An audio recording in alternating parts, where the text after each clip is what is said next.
For the crimping process, you will need the following materials: wire, wire stripper, crimping plier, contact, and your CombiTac. Before the contact can be crimped, the wire must be stripped. To do this, you will need a wire stripper and a wire. Choose the right stripping length for the cut. Strip the wire.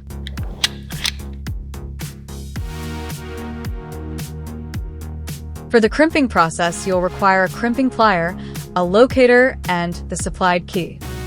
The crimping plier consists of hand, lever, selector range, scale, and die.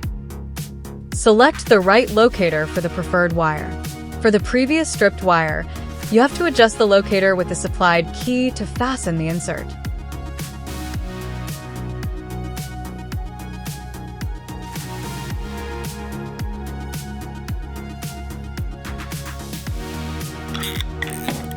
Set the selector range. Use the scale M22520/1-01 to select the right range to ensure that the crimp connection made is secure and complies with the specified standards.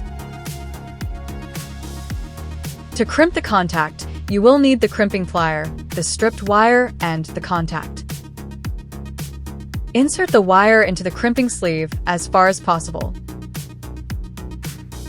After this step, insert the crimping sleeve into the plier.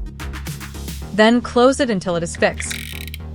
Now, close the plier completely to crimp the contact. The plier releases automatically. Please note that inserted wires must be visible through the sight hole before and after crimping. To avoid failures, you have to check visually if the contact is correctly crimped. If you look at the crimped contact, ensure that all strands are placed correctly. All the strands must be caught in the strand sleeve. No strands should be hanging out or pointing out in different directions. The crimp sleeve is not deformed in any areas except the crimping area, and ensure that no part of the crimp tab is missed. Both sides of the crimp must be symmetric, which means they both have to be the same size.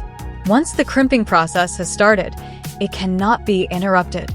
The crimping plier can only be released once the crimping process is completed. Once everything has been thoroughly checked and verified, you may proceed with installing the contact in your CombiTac. Choose the right contact for the right CombiTac module. Guide the contact to its intended place. You can then place the contact carrier in the correct position in the CombiTac. Note: for high current contacts, a heat shrinkable sleeve must be pulled over the contact before it is placed.